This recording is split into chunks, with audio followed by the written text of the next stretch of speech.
What it do, folks? What it do? Team No Sleep, September 6th, 2022. Uh, I'm in Northern California, man, and it's about 200 degrees. I'm not sure what you got going on, Montel, but talk to me about it, brother. I'm burning up out I'm, here. I'm traveling in the Midwest, so we ain't burning up like you guys are on the Mm, West Coast. But you can okay. see that I'm looking to part for Team No Sleep with these bags under my eyes. Yeah, So, you've been you awake know, for a while, huh? You yeah, using yeah, all man. 24 hours, brother. Yeah, I'm doing my thing, but it don't knock the hustle though. I'm still here representing, so we good. Little sleep Always. ain't never stopped nobody. That's true. That's true. All right, we see Senior in the building, so we can officially start. Good to have you, sir, on the live. Tell everybody in the neighborhood. Come on, because we going today's gonna be a good show. You Yes, know, we've got 90% positive stories to go through today, as opposed to a lot of the negativity that we've been going through other weeks. So let's go ahead and just jump into that. The sport of the day is tennis. So let's shout out and talk a little tennis. Let's talk about the GOAT first of all. Let's go ahead and talk about Serena, right? Because I think she hadn't played her last match before we had our last show, right? She still had a couple of matches to yeah, go, and listen, she gave it a valiant effort. She was out there doing what she was doing. She was still out there screaming. She was still out there hitting 117-mile-an-hour serves, but she was up against number two in the world. And listen, Serena 40 some years old, and she hasn't been training and getting ready all year. She's been doing other things. She's been taking care of family and all of that. But yet still she came in and dominated, made it to the third semifinal. She made it to the third round. That's it. Made it to the yeah. third round. Uh-huh. Unfortunately, her US Open 2022 was done, and we may have seen the last time Serena and Venus pick up a tennis racket in competition and in competition together because they played a doubles match. Talk to me, Yeah. man, what you think about the closing of this chapter. Someone like a Serena Williams going out the way that she did go out. She tried to win, but she just came up a little short. I think it spoke volumes with the star power that was there watching her play her Yeah, last game, her last yeah, sets. I mean, all the people that were there supporting her. And I think, even Tiger Woods was there, yeah. showing his support for her. And the fact that she's given us so much, man, so much inspiration as a black woman being successful in the sport, Mm-hmm. being an entrepreneur, being a businesswoman. I mean, she set, that word idol or role model. Mm. She's a pedophile. She's done that. She is that. She's been that. I mean, in the fact she's done it in her kind of on her own terms. The way she's going about doing her business, wearing cat suits and and, and, Out and there and with the making a Puma fashion suits on. statement in Yeah, tennis. yeah. She did Yeah, her yeah, thing. and just and doing things her way and her brand in Nike. Shout out to Felicia Mayo, and I know she was one of the people that was one of the young GMs that helped, or one of the advocates that helped start her brand. But I mean, man, what can we say about Serena that hasn't already been said about that she's the greatest of all time playing tennis? She's probably the most influential tennis player of all time. True. I don't think people say that enough. She's probably the most influential, and I think she's going to have a long-lasting effect on the sport because of the things she's been able to do on and off the court.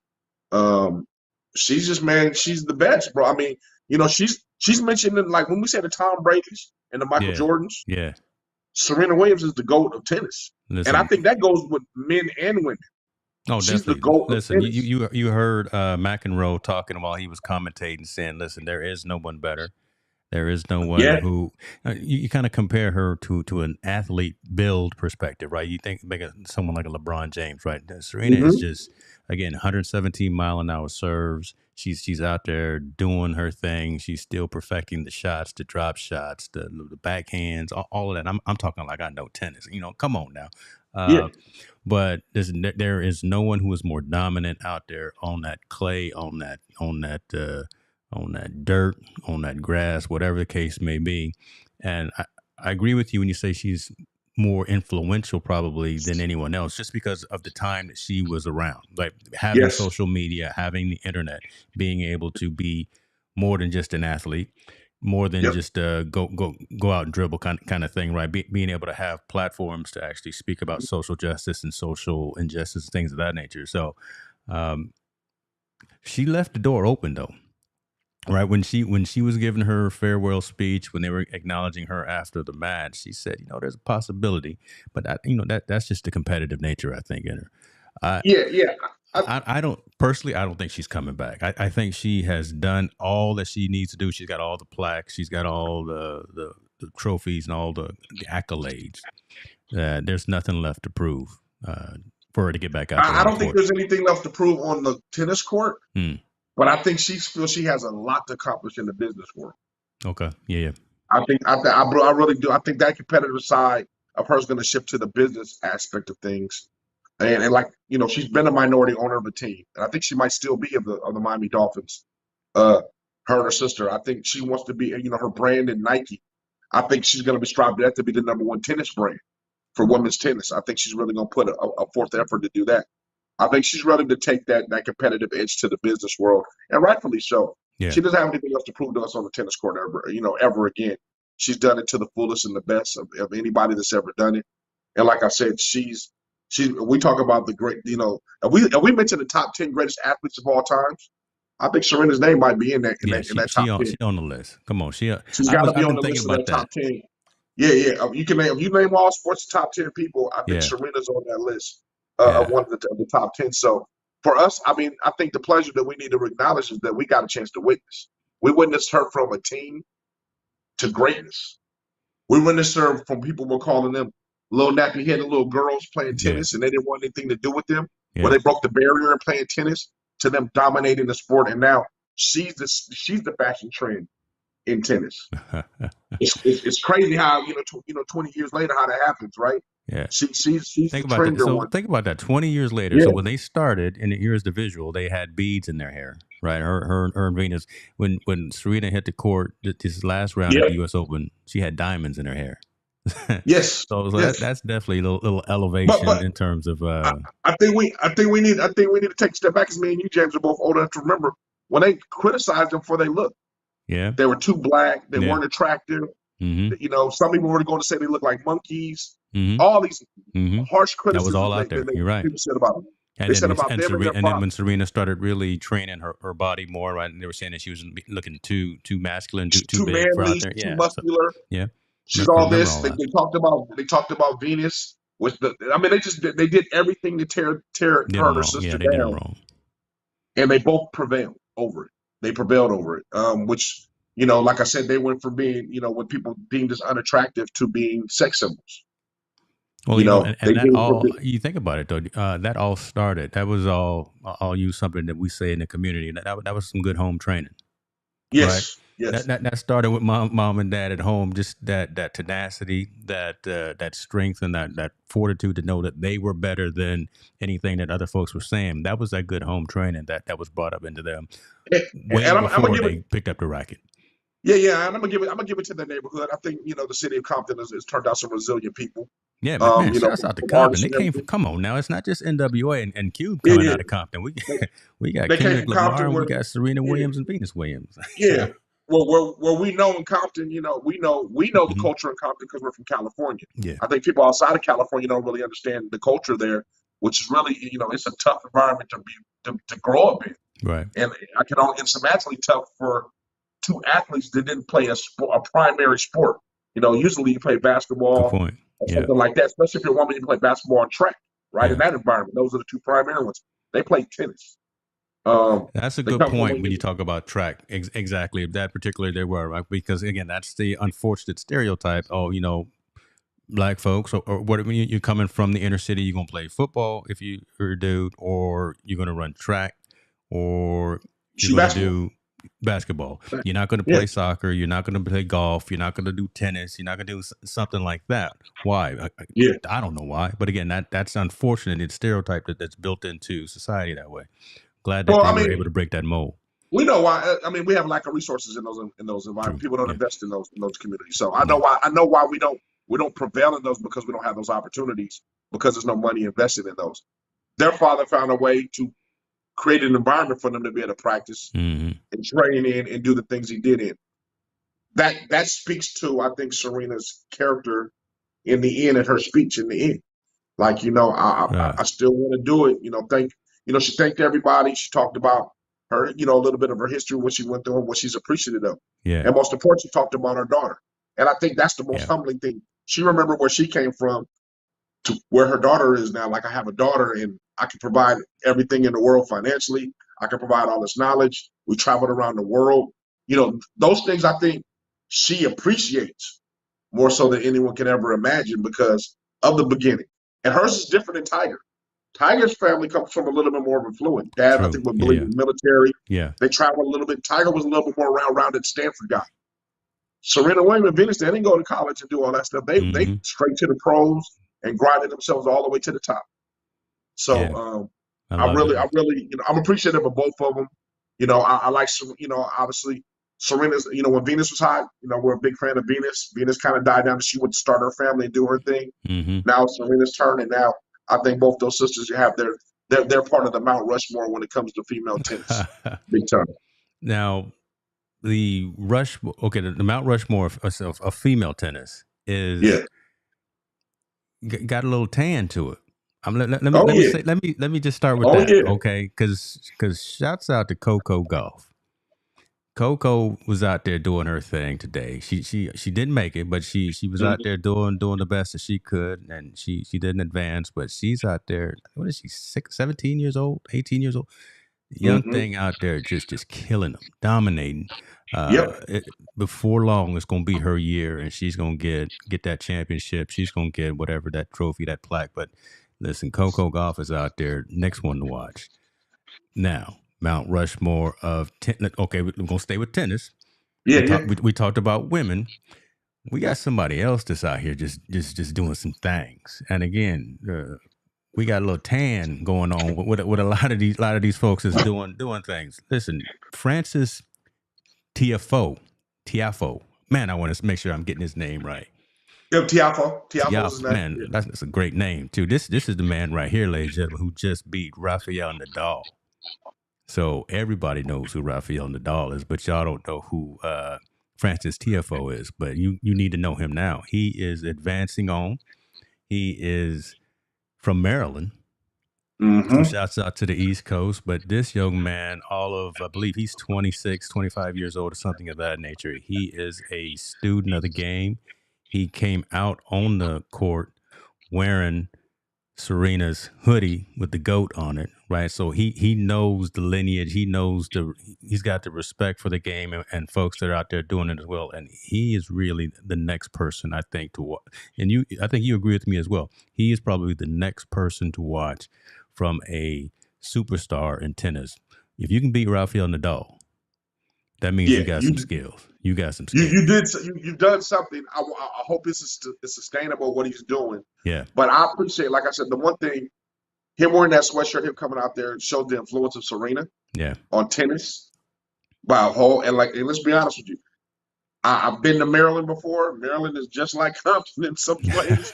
Very tough and gritty area. My godparents lived in Maryland, so yeah. So this brother being able to come out of that environment, doing his thing, getting his game together, making it come together at the right time. Everything's about timing as well. True. Make it come together at the right time. I think he has the potential to be the next biggest thing in tennis. I really do. Just like you said, he's got to, you got to have that sustainability in tennis, though. You just can't win one game and then say, "Hey, I'm arrived."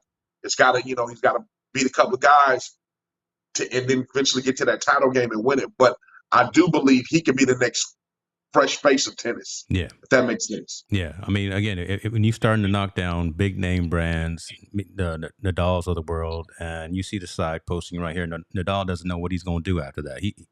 Rafael shook, right? He didn't mess around and got beat by this person who was not on his radar. He was not watching film on Francis Tiafoe and came up short against him. So I think that's a good, because competitive sports all about mental as well, right? If you can get into the head of your component, and this man right here is about to advance. Let's see who he's playing next, because and I believe he plays tomorrow. Let me see. Yeah, I think he plays tomorrow as well. Yep. 9/9. Okay, so on the 9th they play at 12 p.m. That's 12 a.m. What? Why they play so early? That can't be right. Are they It's got really to be in the playing? afternoon. He Yeah, might play in the afternoon. they can't be playing at midnight. Good Lord.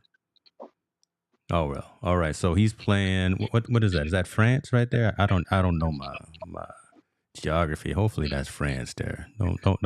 Don't yell at me, folks, for not Well, knowing my we know he's flags. playing against the number 9 person in the world, and you know, like I said, if the brother can get Oh that man, that's victory, Russia. I was all off. Good Lord. See. you know, if he can get the victory against Andre, I don't know how to pronounce his name, Say his name. Come on now. Say my name. I don't know his name. I ain't gonna even try it because I hash names all the time. But I mean, if he can get this victory and like I said, advance to the semi or the semifinals, man, I think the brother has arrived at this point. He has Yeah. arrived. He'll be arriving as a force to reckon with.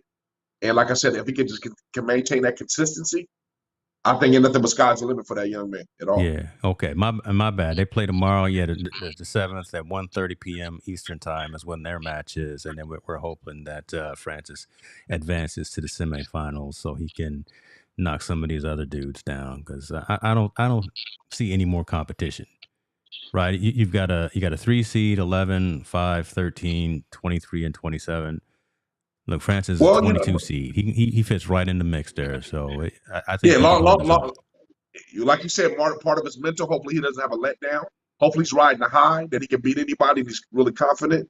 But as you know, especially in something like tennis, consistency, right? It's got to be consistently, and being very strong and athletic. I think as long as he can do those things, man, sky's the limit for this young man. And I truly believe he's the next one. He's the next one up. He's definitely the next one up. Yeah. So you gonna go out there and get you a tennis racket? You gonna go out there and hit the courts?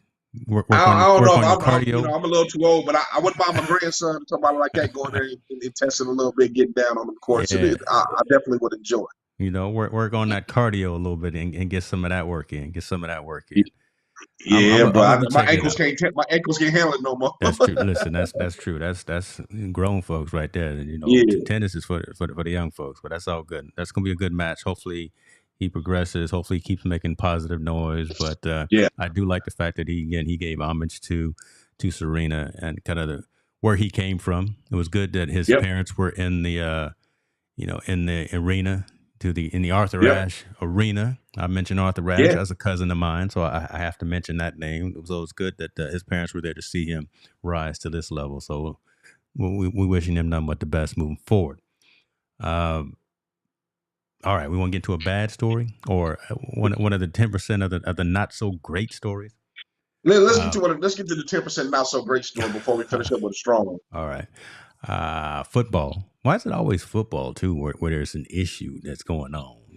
Man, I don't know what it is, brother. It's the DNA of the football players. Who knows? Something, man. Too many hits. I don't know, and it's not even someone who's getting hit. Let's talking about coach, talking about analysts, talking about someone who used to be the highest paid analyst on ESPN. Man, don't work for ESPN no more. He don't have a job right now, but Brother King. But he want to come back to work. Who we talking about? We talk about Jon Gruden. Okay, Jon Gruden, as y'all know, said a lot of things. He not only did he say a lot of things, he actually wrote it down in email, so there's proof that, and it's coming from his email address, that he talked about everybody who didn't look like him, everyone who didn't think like him, even probably folks that were like him and all that. He just had a lot of madness to say. And he said that while he was coaching the Raiders. He said that while he was an analyst with ESPN. And, all those emails came out. He ended up having to resign his position because, again, he didn't want all that smoke around you, and it just was not a good look for any of the organizations. And listen, we got to part ways. That's what the Davis family, and so they parted ways. He's not getting them checks right now. And Jon Gruden says, man, I'm sorry. I wish I hadn't have said what I said, but I said what I said. I'm still a good person. And then he says, I'm ashamed about what has come about in these emails. And I'll make no excuses for it. It's shameful. But I'm a good person. I believe that. I go to church. I've been married for 31 years and have 3 great boys. I still love football. I've made some mistakes, but I don't think anybody in here hasn't. and I just ask for forgiveness and hopefully get another shot. This man put the Lord's name in there and said, I go to church, so can I get my job back? See, he just mad again because them checks not flowing through. Talk to me, man. Jon Gruden, this man right here he should be washed up, but slowly take us through what your thoughts are. He's a dude that got busted.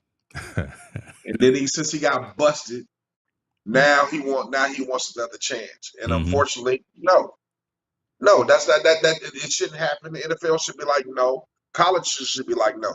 I think I watched the interview with Keyshawn Johnson. He said Jon Gruden was a bad person. Yeah. He was a bad person. On borderline, he thought he might even been racist. And I hope I'm quoting it right. It was an interview with a lot of players. I thought it was Keyshawn Johnson that said that. Yeah, I think it was Keyshawn. Yeah. It was Keyshawn Johnson that said yeah. So for someone that he coached for 2 or 3 years felt that way about his head coach. And then several years later, this comes out. And then other people said, you know what? There was things that said he did do that. Come on, man. I mean, unfortunately, in this cancel culture, there is no more second chances. You don't get those chances. And I think for him in the position he was in, he should have known better. Yes. So I don't feel bad. I don't feel bad for somebody that made millions and millions and millions of dollars off of coaching the sport he supposedly loves and doing all things. But you got caught doing something wrong. Unfortunately, that's on you. That's what you did. So you got to live with the consequences. But the sad part about it is I think he's gonna get another chance somewhere.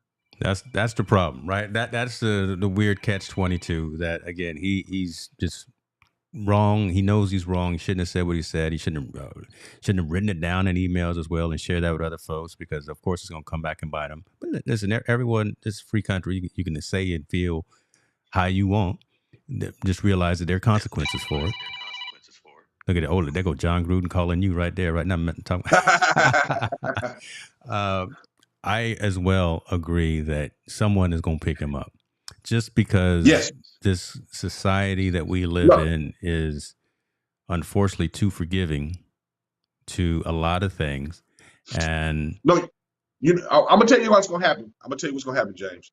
What's gonna happen is somebody's gonna pick him up as an analyst, right? It's gonna be under the water. No one's gonna know. Some team's gonna hire him as an analyst. And then some team's gonna hire him someone as a guy that's kind of in the background, maybe even doing recruiting and something working in the background as a consultant, right? That's how they slowly bring you back in when you make these mistakes. You're working as a consultant or you're working as this. And then that's where his next chance is going to be.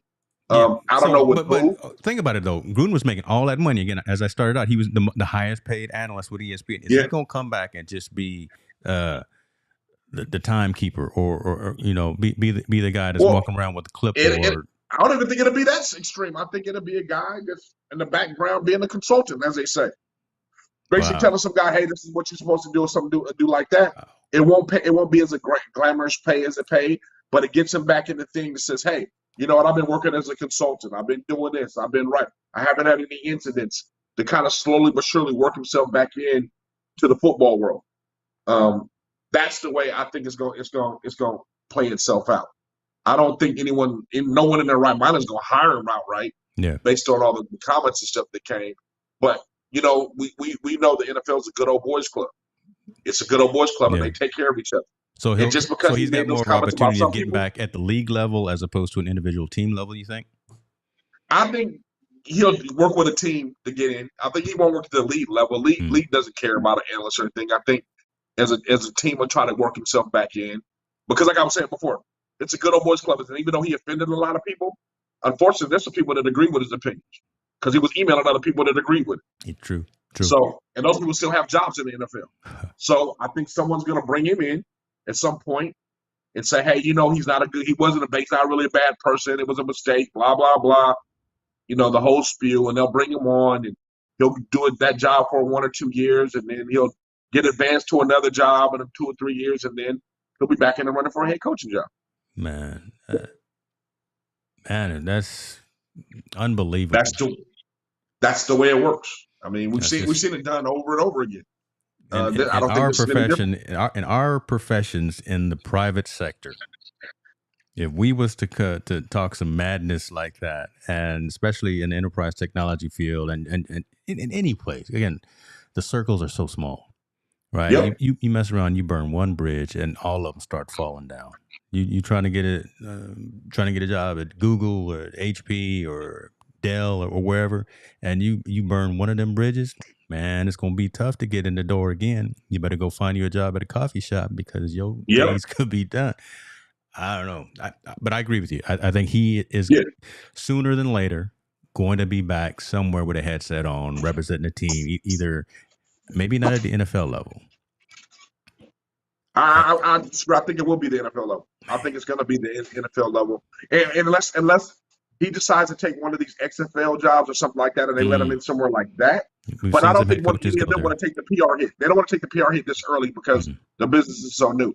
So I think it will be in the NFL level. I just think he's going to be at a lower level job as being an analyst or being a consultant, something to some BS title they're going to give him. And once they give him that title, he's back in. He's back on the payroll. He's back doing his thing. Yeah, because everyone in the press is going to be looking for Gruden, right? And so he's going to have microphones in front of him. Hey, coach or ex-coach, talk to us about what you think. How does the team look? And as soon as he gets those lights and camera, he'll be back to action. So they'll be back to action. And it'll be a year from now because the womb is still open. But I mean, give it a year or two. It's going to open back up, and he'll be fine because he was. I mean, he's presumed as a great football mind. That's going to trump a lot of things. I mean, we talked about Urban Meyer. Urban Meyer's going to get another chance somewhere. All these guys that do bad things and coaches are going to get another chance. That's true. So his will just happen to be he sent some unfavorable emails with talking about LGBT, homosexuality, and racist comments. Yeah, they're going to bypass that to give him another opportunity. I feel that way. Think about it. You can cancel Kaepernick for doing something that was right, standing up, making a stand for police brutality. But you're gonna. I guarantee. I promise you, they gonna give this guy another chance after making these kind of comments. Man, come on, man. The NFL lets guys that do not sodomize women, but that sexually assault women and all kinds of stuff. And they let them back in. They let them back in the league. As long as you got something value to add to make a team win, the onus should be on somewhere, and the onus I think should be some of that should be on us, the consumer, as well. And I've said this before, and we've said this before. A lot of fans have said this before. I'm no longer watching the NFL. Right, we've said that because of just some controversy that has come out there, and I think it was the last time I said it was the Kaepernick issue, but the voice of the paying consumer, I think, needs to be louder if anything is going to change. Else it's going to remain just like you keep saying, the good old boy network and those 32 teams, those 32 owners sitting in those rooms. Somebody's going to give them a couple of $1 million to put them on probation, be right, don't cause any more trouble. Next year, we'll throw you a couple of more $1 million to just get out here and talk football. So it's unfortunate, again, when you just look at the disparity of other folks that are out here in the real world that are doing real jobs, who are struggling and trying to walk the line and not say nothing crazy like he said in emails and voicemails and things like that. I don't know. It's just hard to fathom. We got to think about this, James. Think about this. Why is this a headline story on ESPN or Fox Sports? Mm-hmm. Because they don't want I'm quite sure someone said we don't want to shed too much negative light on this. This is a back page story that no one would really pay attention to. Right. We're paying attention to it because we like to dig the dirt. We dig into it, but we pull the Band-Aid off. but they're like, nah, because he might have a chance to come back as an analyst. He might. You don't want to put that things in the forefront. Let's be honest with you. NFL also has a stake in the media as well. Because if NFL want to say, you guys, and we really want to piss you guys off or not have a stake, you have no access to our athletes. Yeah. We'll make that up. We'll make that a mandate that you have no access to our athletes. Then where would that leave ESPN and Fox Sports? So they can control the narrative to a certain degree. Hey, you can report the story, but it better not be front line page. It better not be headline news. There needs to be somewhere in the back where really nobody's going to. It needs to be that 10th leak on the bottom where no one's going to get to. Man. Right? So I believe professional sports controls a lot of the narrative as well. And I think this is one of the narratives that they'll control, not to be out there in the forefront. But we'll talk about it. No, Gruden didn't deserve an opportunity. Yes, he's an asshole for doing those things. Yes, I do believe he still feels those way about people. You may be a good person. You may have changed a little, but that's only because you got caught, not because you wanted to become a good person or because you wanted to be. And he will be in the NFL, back in the league again, or he'll be working some type of professional football again sometime soon. Yeah, I think it's funny, just that line in his statement. I go to church.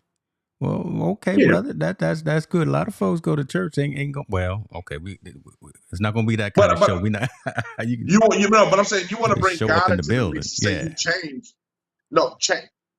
What about the 100? I forgot what they confiscated. I think over 200 emails of all these slurs. So, which email did you change on? yeah. You know what I mean? Which one did you change? You say y'all sending dirty, nasty pics of cheerleaders and all this stuff via email. Laughing Now, if about you're it. freak behind closet doors, that's your own business. I don't care. You do it on your phone at home and nobody know about it. That's your own business. But to be doing that and degrading these young ladies that's trying to, earn some extra money and doing all these things and talking about people got big lips and all these other things you said in your emails that's been noted. Come on, man. When did you change? You changed only because you got caught. Because if you was a good person, you would have stopped after email number 10, right? Yeah, or number 1 or number yeah. 3. It's I only said it, we was just joking in conversation and I made a mistake by saying it. That's that kind of thing. When you said over 200 times, or you said maybe these kind of ragging over 200 times, brother, you only made changes because you got caught. Mm-hmm.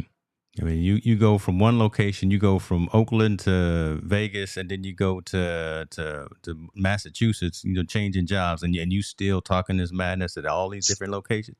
You haven't been. You ain't changed, you ain't brother. right. I mean, you ain't right. You got caught. You got caught. You had a year to reflect. Now you got to say whatever you want to say in your interview. Say, and I believe you. I believe. Don't get me wrong. I know everybody can change. I really do. I think everybody has a chance to change. Yeah. But I believe, a leopard don't change his spots very much, and I think he's an old leopard. Old leopard can't change his spots that way. I think he still feels those way. I think the only thing the difference is now he'd be more careful with what he says. True. He won't document. I agree. I don't think that. I won't say the money is drying up, because again, he made so much. But I think the money's drying up. I mean, he and his family and his kids are going to be well taken care of already. But I think, again, just the fact, and just that conscious fact that, I don't have no more checks coming in though, and I think that aspect is also on not only the facts, not only the paychecks. I think I don't have any more contribution in football ever. Yeah, Remember, he's been doing this for over 30 years, 25, 30 years. Yep. I'm no longer a part of the game in any facet. As we know how retirees get, retirees don't like to retire because they've been doing things for so long and been so successful in it. They have a hard time retiring. I think he's in the same boat. He's having a hard time dealing with the fact I'm away from the game. I'm not an analyst. I'm not a coach. I'm not involved in any kind of way. And I don't have the Gruden passing, the film sessions, because those. Yeah. Listen, I used to watch it too, where he's breakdown film with all the new quarterbacks. I mean, you're right. He's got the mind and everything. So we'll see. We've been on this story. We've given it longer than any other medium has, but unfortunately, I agree with you. I think he's going to be back. And just be careful, John. If you're going to listen, I'm going to send you a snippet of this, Jon Gruden. Just be careful, because all eyes are on you, brother. Brother, man, they all watch what you write. Don't email nobody. Don't email. Just sit down. Go somewhere and just sit down. Okay. Yeah. I'll leave it alone. If you're gonna do anything, have a conversation. Don't email it. Word of mouth. Don't email it, brother. You can't document your stuff. Think two times before you press send on that email. Absolutely. Okay. Here's a bittersweet story that we won't get into, and it's bittersweet. We talked about it last week about the situation going on in Jackson, in the Mississippi area. State of emergency from a state perspective, state of emergency from a federal perspective. So the governor and the president have said, this water crisis is no joke. This is real. Right, people don't have any running water. This is different than Flint too, right? Yes. So this is just the fact that there's no running water. They've had flooding, so natural disasters, and then that pump broke in the middle of all the flooding. So, they got to boil water. No one has capability of cleaning themselves, of taking care of basic necessities. We talked about this last week, and Deion Sanders being out there with Jackson State, prepping for a game. What are they going to do? Even though that game was in Florida and had to prepare for that. Deion was like, "Listen, I got to take care of home too. I got to take care of the community. We Yep. gotta rally these resources and we got to get something for the people around." And I made the statement that this could be an unfortunate but opportune incident for Deion Sanders to rise above anything else that's happening in HBCU football. I'm gonna Yep. put that marker on it right there, HBCU football. And not only did they, first of all, not only did they win the game, not only did they go to Florida A&M and beat them boys, something like, what was the score? 59-3, I believe. 59 to 3 on their home field. That's, first of all, that's just embarrassing. Deion Sanders Yep. and them Florida State, but they not playing. Look, when they get out there and hit the field, his son, I think, threw 5 touchdowns. The game was over at halftime, was what I was seeing. So not only did they show out in terms of their mindset and their ability to play the game, their ability to win, their ability to dominate, but they took care of the folks back home. This has turned into an opportunity for Deion to reach out to the folks that he knows and say, help us to help them so we can help each other. And talk to me about your thoughts about, again, the impact that someone only like a Deion Sanders can have when it comes to issues like this, right? I think Deion Sanders is right now the best thing in college football by far. He's a guy that's been bringing awareness. He's an advocate of everything that's right, and he's been an advocate fighter against everything that's wrong with the NCAA. Now, as far as a community person, I think he's just embraced the Jackson community like no other, and pretty much taken them under the wing. And he's saying, "I'm going to make this program a prestigious program. And matter of fact, not only this, but I'm going to make HBCUs prestigious programs as well. I'm tired of us being in the second fiddle to all these big time programs." And he's doing that. Him being a community activist, I mean, just like I said, his call to help out the Jackson community is heavy. It's big, and I think that he's doing everything right in college football, especially under their rules, and they can't understand why. How is he able to get top players that are supposed to be going to the Alabamas and have to come to Jackson State? How come all these top draft picks are picking up the hat for Jackson State instead of somewhere else? Wow. Yeah, right? To come to Jackson State. How is a small program, this insignificant program that was there in small Jackson that don't have the facilities, it doesn't have all this, how is he able to do that? I think people don't realize Deion has increased that. He's increased the school enrollment, which is where the money comes from the school. I think school enrollment has increased something, I believe, like 35% each time over the last couple of years. That's huge in any school. If any school tells you they get 35% more student bodies, they're going to go ecstatic. He's brought that with that football vibe. Now the fact that the football teams are winning. Now the football teams they're getting national exposure on TV. And it's all because Deion and Deion's mouth. And normally I'd be like, he's arrogant, he's doing this, but Deion's mouth is working in the right ways. He's not boasting about himself, he's boasting about his program. He's boasting how wonderful these kids are. He's boasting how kids need these opportunities, how these people shut these people out of these opportunities, and how he's giving them a chance, and now they're just shining. And how can you argue with it? And like I said, the fact that he's back in the Jacksonville community, talking about getting them clean water, figuring out a way. I'm crying out to Elon Musk. Elon Musk needs to have the same thing he did to Flint. I wish he would go down to Jackson and fix the pipe and fix clean water the way he did over there. I wish Elon Musk would somehow get involved like he did with Flint. I don't know if the stories reached his radar or not, but I would hope that Deion or somebody would reach out to him and he can be savior of that community just like he did the one in Flint with doing the things he did there. Also with Deion star power. But I mean, Deion Sanders right now, man, I believe is not only of HBCU football, but of college football itself. That dude is the rising voice. It's not Saban. It's not Harbaugh. It's Deion Sanders now. And imagine that turn of events, right? Because we no one really foreshadowed all that. We just, and I'm gonna say we just as a collective fan base, Monday morning quarterbacks, right? We just thought Deion was gonna come in there, be flashy, bring some attention to the small school, maybe win 1 or 2 games here and there. And when they do win, they're gonna do whatever they.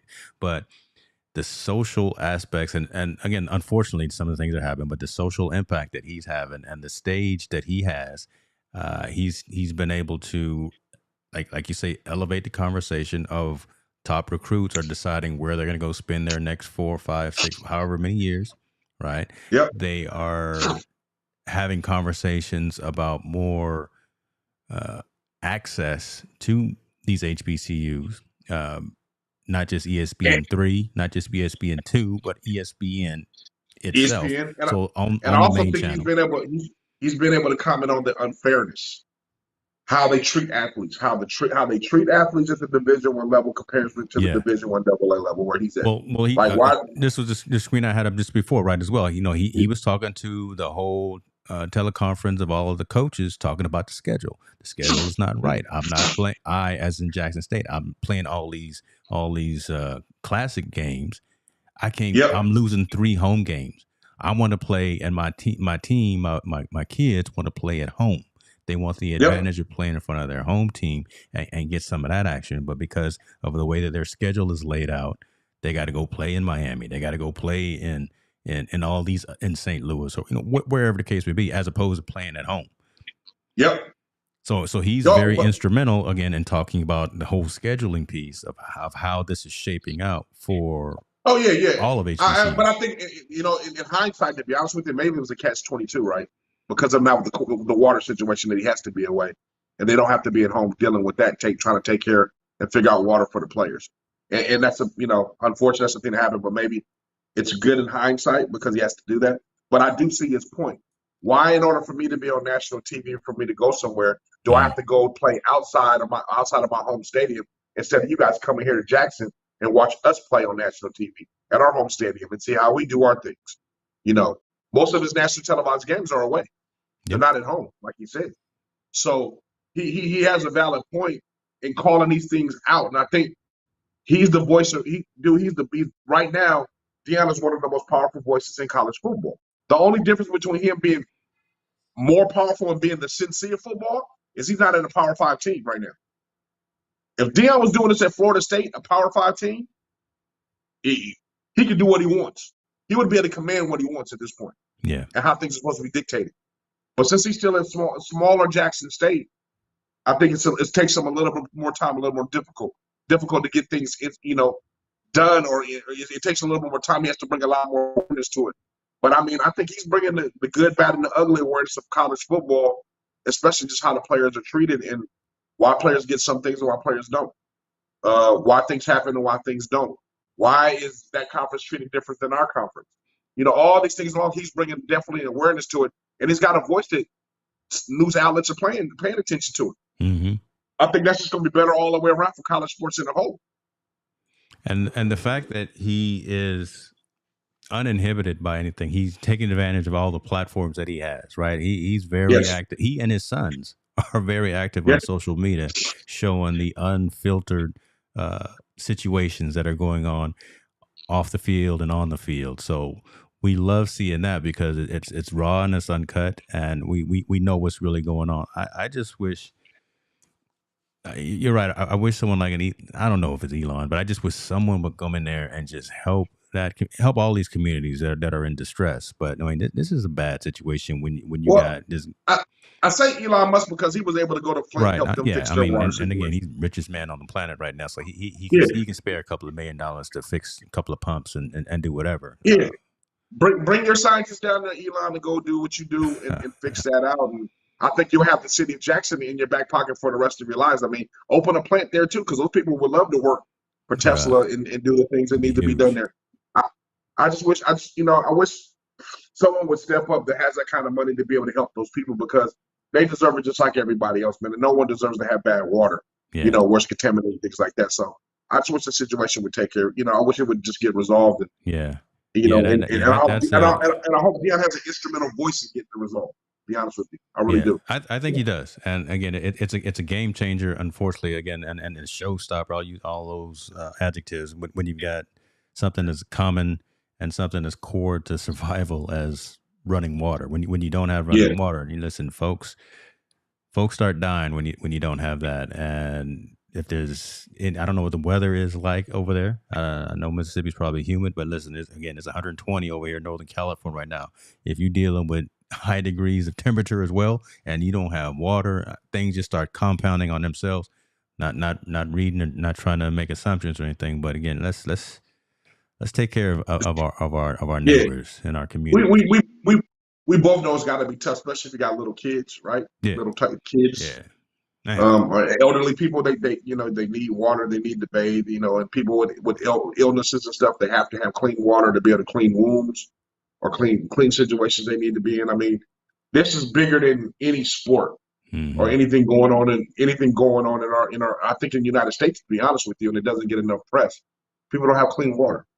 They have contaminated water and it needs to be fixed. And unfortunately, I hate to say it, but I mean, Jackson, Mississippi is a predominantly, minority state, True, black true. city, that's there, low on the poverty level, and people aren't the powers that be to me to help are racing to it like it did Flint.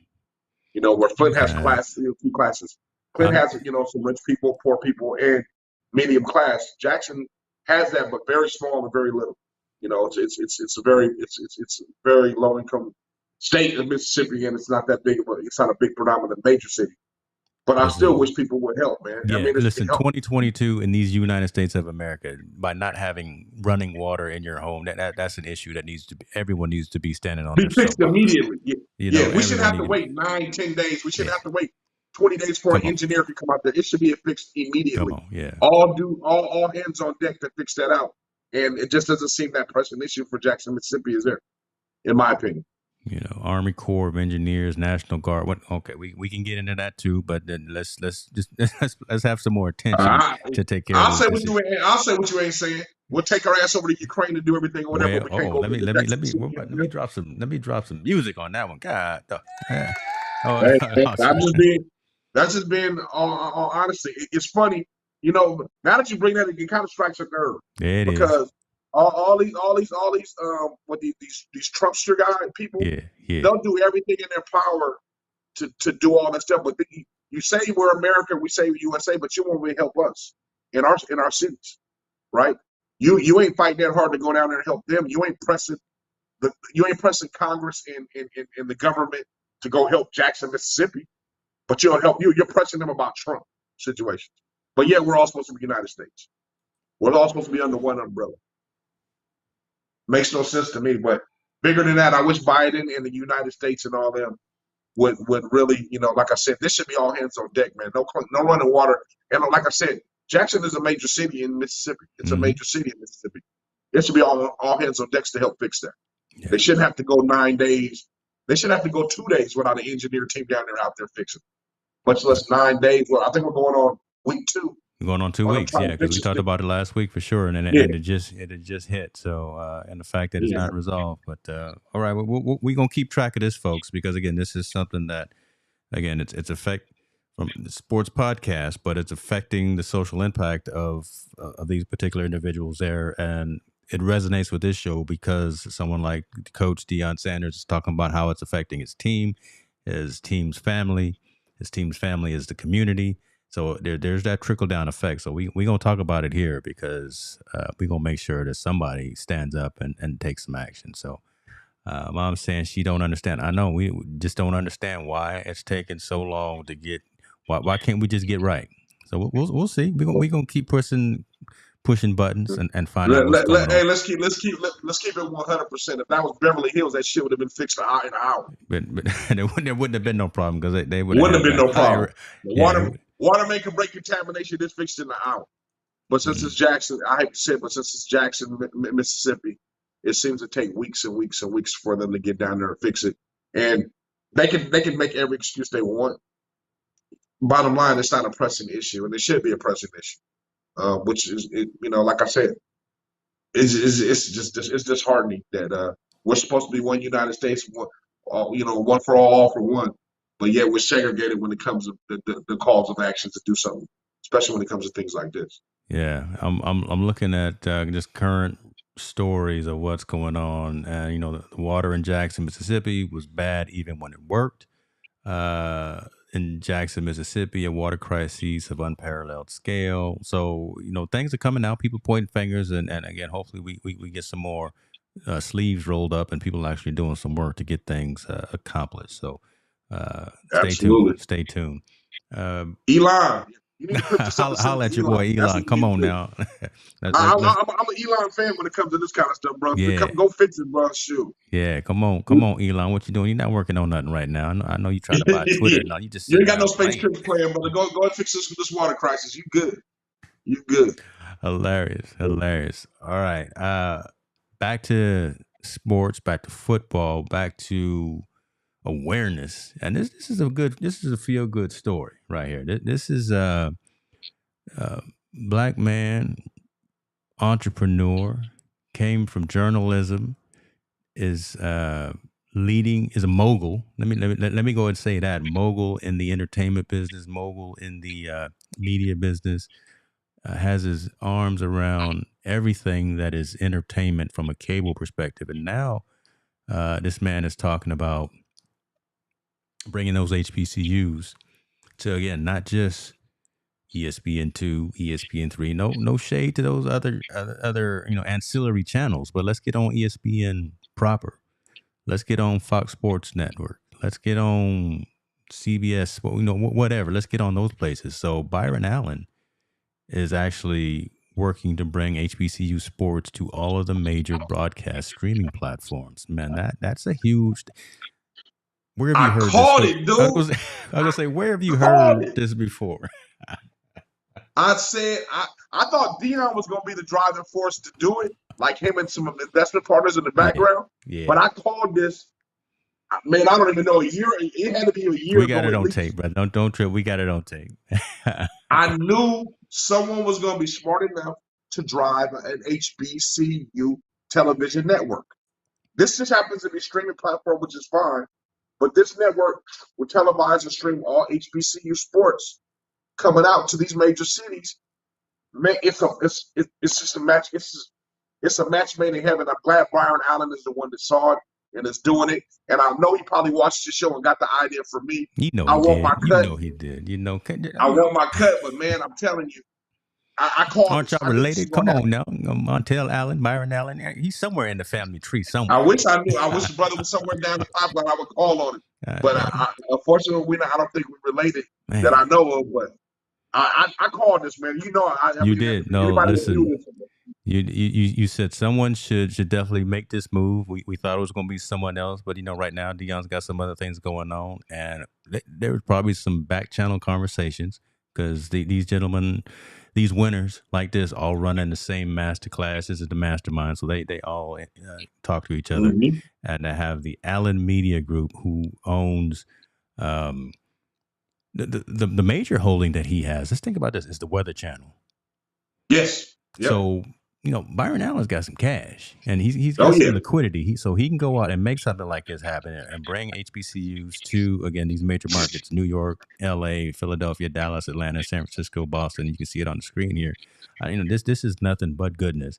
A lot more folks are going to be able to see the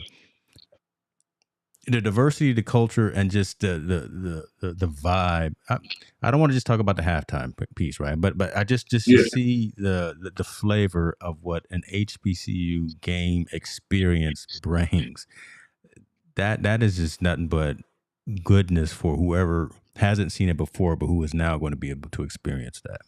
Well, I think not only you get the chance to view it, I also they get a chance to give witness to the great athletes that are playing at HBCU. Yeah. I think now this is going to open the door for more athletes that were supposed to go to those Power 5 or other schools are going to go to HBCUs now that there's a network there for it. Let's be all honest. I know Byron Allen's a great businessman, so I know there's advertisement dollars that's going to be at the yin-yang to promote these sports and do all those types of things. I just think it's a win-win-win for all around, for HBCUs, for Byron Allen, for HBCU sports. I think everything will increase. Enrollment will increase. Everything. I mean, can you imagine the kids will hear about Norfolk State? They'll hear about Lincoln in Pennsylvania. They'll hear about, all these universities they never heard of, Clark in Atlanta, Spelman, all these schools they'll get to hear about. They'll get to witness them, at least playing from a sports aspect, and hopefully advertisements of the schools themselves to draw people from all over the country to participate and go to school or play sports. I think it's just a win, man. And I called it, man. I wish I had Byron Allen money because I would have started myself. But good kudos, man. I'm glad somebody stepping up to the plate to be able to deliver that because it's well deserving. Definitely, It's been long overdue. Long overdue. Now there's no excuse. It's accessible because it's on HBCUGo.tv. It's on Roku. It's on Amazon Fire. It's on Apple TV. Listen, high percentage of households have one of those streaming media platforms. So now all folks got to do is install and download the app and activate it so they can see all of these games. And I'm definitely going to be checking it out. I'm just glad that it's a wide variety of platforms that it's on, and yeah, just can't wait to see how he grows this, because this is really cool again to allow so many different folks to see what it is that we've been talking about, right? When these games happen, and to see them come out there stepping and doing their thing, and then the quality of the game. Right, I'm not just talking about the ancillary, the outside stuff, right? Just the marching band and things like that, which is huge in and of itself. But man, you see these fellas go out there and actually know how to play some real football. So, and I think we owe that to Deion by bringing more to the limelight, and then Byron for bringing it to the masses. So, yeah, absolutely, I agree with you 100%. I can't argue that at all. I think it's, like I said, a win-win for everybody that's going to be involved. All of the HBCUs. Man, I mean, I'm just happy one of my ideas came to fruition, even though I didn't do it. Damn. Man, you got the lotto numbers too, because man, you want to roll right now. You got somebody rocked with it. Yeah, somebody rocked with it, and it came aboard. Somebody had the same idea. I was great minds think alike. Somebody had the same idea, and they were able to bring it to fruition or whatever. Can bring it to life. You all excited? Listen, you over there, and you traveling, so you got allergies and messing up. You just I got allergies, but it's all good, bro. Like I said, I'm gonna thug it out. I'm gonna thug it out to the end. I'm gonna thug it out to the end. It ain't gonna stop me. You need to get back home, man. No, but man, I'm happy for that story, man. That's a feel good story, man. That's gonna bring a lot of attention. That's always been deserving. Can you imagine if they had this back when my man was at Grambling? When Doug Williams was at Grambling and all those, when all those great coaches were at Grambling. Now can you imagine we get to see Hugh at Grambling? We get to see that's right. What's the name of Tennessee State? The former running back at the Titans. Eddie George. Eddie George, the head coach over there. That's right. We get to see Deion now. We get to see some of the great basketball coaches that are coaching at HBCUs. I think Rod Strickland's the head coach of one. So we get to see all these people doing these great things that we know at the HBCUs and bring that talent to the forefront. Man, I think that's an amazing thing. And I think it's going to open the eyes to a lot of black youth that want to go to college. They'll get to see if that's an opportunity that they want to explore by watching them on TV. So I think it's going to bring a lot of awareness. I think it's a great thing all the way around.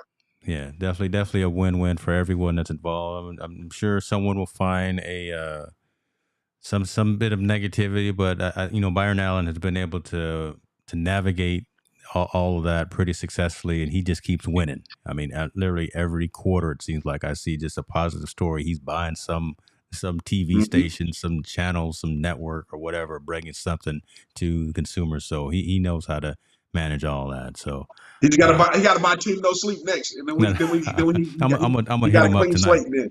Listen, I'm sending some tweets tonight and say, listen, we talked about you today, brother. So let's see if we can get Byron Allen on the show. Man, that's a good way to end with some positivity. You were talking about maybe something coming up for Straight from the Horse's Mouth. You want to just talk about that right quick? That you might be back in business. Yeah, absolutely. Straight from the Horse's Mouth. It cuts out the middleman when it comes to recruiting. They going to school for all high school students. Now, instead of coaches, I'm going to start turning my sights to players that are currently playing at the collegiate level, getting a perspective on how things go and how things work, so kids can get another understanding just how it works when they get to that level. The nature of the business of college sports from a player's perspective, I think it's important for now the next grasp for these kids to have. So I'm going to have a slew of college students that are going to be coming on in the next couple of weeks. I just want everybody to be aware of that. So that's coming up real soon. His brother said he going to have a slew of folks coming on. Okay. Slew. All right. Watch out now. I'm going to be in San Diego tomorrow. So, oh no, you're not even in San Diego. So I'm not even we in San Diego, man. can't even I'm in the connect. Midwest. Oh Yeah, my God, what is going on? All right, bro. You better be ready because I heard it's hot down in San Diego too, bro. I heard it's super hot down there. So make sure you. I'm gonna be on a yacht. So I'm gonna be down there on the Oh, you gonna water. be cool? Yeah, you cooling out? Yeah, you good? I'm gonna be flossy like that though. It's like, I'm gonna be hobnobbing with some of my people. So You need to take a few pictures so you can show the fans next time you listen, come on here. bruh, I'm gonna do what I need to do. They're gonna be a good. All right. I'm definitely gonna do it right for the gram. So listen, man, you be good to yourself. Take care. Get back home safely. Do what you need to do over there where you are with your kids and everything. And then Always. we'll reconnect when we reconnect. Go ahead and send us home, though, brother. Yeah, man. First off, shout out to Big Kevin Bracey. Talked to him Yeah. this weekend. That's my man. He's the one that connected us together. Yes, sir. Always got to give a shout out to him and the great work he's doing. But bottom line, man, I always say, the theme I think this week is keep family close. Mm. If you got family, make sure you stick close to family. Show them that you love them, that you care about them, and that you're always in their corner. Nothing can go wrong with that. Just, say your prayers and God bless. There it is. We out, folks. Hey, and doing a little extra shout out to the community is growing. So we got the Discord server. So I'm going to throw a little ticker on the bottom screen here as well. Y'all be good to yourself, and we'll talk to you soon. We out.